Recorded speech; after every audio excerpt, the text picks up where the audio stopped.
खुलुमबाय रायजोफोर गासैखौबो आरो फैलायबाय गोदान मोनसे भिडिअ लानानै नोंथांमोननि गेजेराव बयनिख्रुइ सिगां नोंथांमोनखौ गासैखौबो आंनि गोदान भिडिअआव बरायनाय बावहरनाय थाबाय।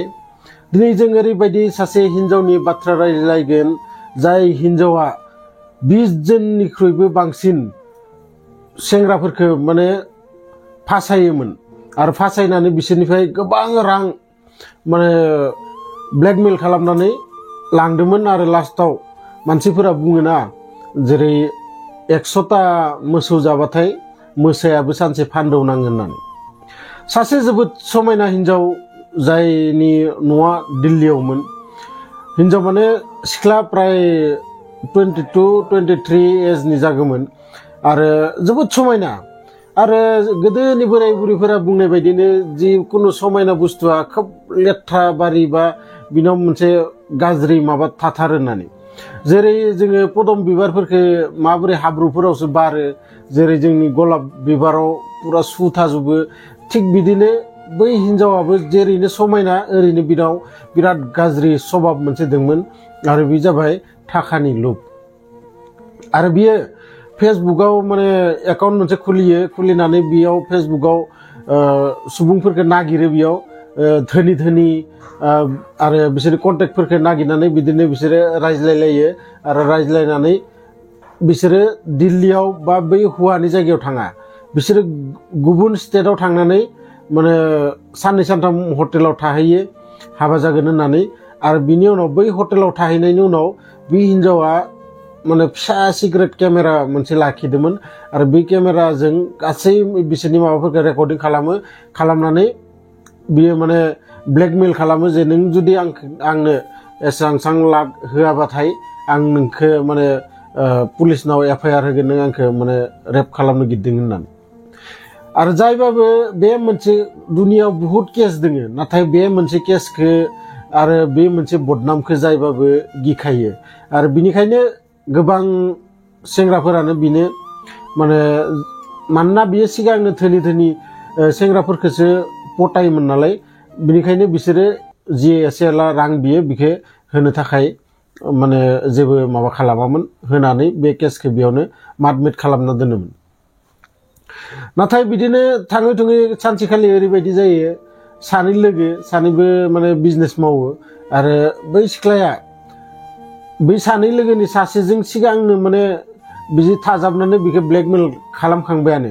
नाथाय बै मानसिया रावनिबो सिगाङाव खोन्थाया, निजेनि माने बेफोरो अपमानखौ माने रावबो सह्य जाया नालाय बियो रावनिबो सिगाङाव खोन्थाया बाथ्राखौ। आरो बिनि थाखायनो बै गावनि जि सासे लोगोबाव बै सासे लोगोआबो बै सिख्लानिनो फान्दौ गोलैफिनो आरो गोलैफिननानै बिदिनो थिक थाक सिगांनि बायदि प्लेन खालामो बिसोरो जे गुबुन स्टेटआव थांनानै बिसोरो माने हाबा फाथिगोन आरो बेयावनो थागोन बिसोरो। थिग बिदिनो थांनानै फार्स्ट थांग्राथ' हटेलावसो थाहैग्रोनांगोन। दाथ' थांग्रा न' मोना, रुम मोना बा माने सुबिदाफोरखौ मोना थांग्रा। बिनि थाखायनो बिसोरो हटेलाव थाहैग्रोयो आरो थाहैग्रोनानै साननैनि उनाव बियो माने ब्लेकमेल खालामनाय स्टार्ट खालामो। आरो बिदिनो स्टार्ट खालामनायनि उनाव बै मानसिया माने पुलिस स्टेसनाव FIR होयो, मानोना बिहा उन सिगां रावबो गैयामोन, बिहा हारसिंल' फिसालामोन आरो बिनि थाखाय माने बिहा अपमान जानाय माबा जानाय जेबो बेफोरनि माने गिनाय गैयामोन। आरो गियिनि थाखायनो बियो थांनानै पुलिस स्टेसनाव बे माबाखौ केसखौ होयो। होनायनि उनाव लासै लासै जि सिगांनि 15-20 जनसो सेंग्रामोन बे केसखौ मिथिनो मोनो, मानोना पुलिसफोरा बेखौ बै स्टेटआव गासै पुलिस स्टेसनावबो जनायजोबदोंमोन जे ओरै थोरै मोनसे केस जादों आरो सोरबाफोर जुदि बेफोरबायदि जालांनाय दोङोबाथाय FIR होबावनो खोन्था, जाहाथे बे केसा खोब मजबुत जायो आरो बै सिख्लानि माने अपोजिटै बे केसखौ माने माबानो हागोन, बानायनो हागोन। आरो बिदिनो गोबां सुबुंफोरा ओंखारबोनायसै आरो ओंखारबोनानै बिदिनो पुलिसाव गुबुन स्टेसनाव थिग सेम मानसिनि सायाव माने FIR होनाय जायो बै सिख्लानि सायाव। आरो सानसे समाव माने बै सिख्लाया हमजायो, हमजानानै दाबो बिनि केसा माने जोबाखै, सोलिगासिनो दङ। आरो बे केसखौ नोंथांमोना सिगांनो खोनानो मोननाय बायदि दिल्लीयाव जालांनाय जाथाय।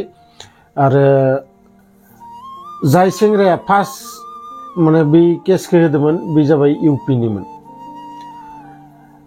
गतिके जायखिजाया बेफोरबायदि सिख्लानिफ्राय अरायसम साबधान थानाया मोजां आजिखालि ससियेल मिडियायाव बेफोरबायदि घटना गोबां जागासिनो थायो गतिके आङो भिडिअखौ बानायो नोंथांमोना जाहाथे बेफोरबायदि केसाव गोलैया नोंथांमोना जाहाथे बेफोरबायदि खैफोदाव गोलैया बिनि थाखायनो आं नोंथांमोनखौ बेफोरबायदि केसनिफ्राय साबधान थाथो होननानै बेफोरबायदि जाथायनिफ्राय साबधान थाथो होननानै आं बेफोरबायदि भिडिअखौ नोंथांमोननि थाखाय लाबोगासिनो थायो गतिके भिडिअखौ मोजां मोनोबाथाय लाइक शेयार कमेन्ट्स खालाम आरो लोगोसे जायफोरा गोदानै आंनि चेनेलाव फैदों नोंथांमोना मिथिखागानो भिडिअ बानायनायाव बेसेबां खस्थ' जायो गतिके अन्नानै नोंथांमोना चेनेलखौ साबस्क्राइब खालामनानै दोन मानोना आं बेफोरबायदि भिडिअ नोंथांमोननि थाखाय लाबोगासिनो थायो लोगो मोनगोन नेक्स्ट भिडिअआव अब्लासिम गासैबो रंजा खुसियै था आलो गोजोनै था गोजोन्थों।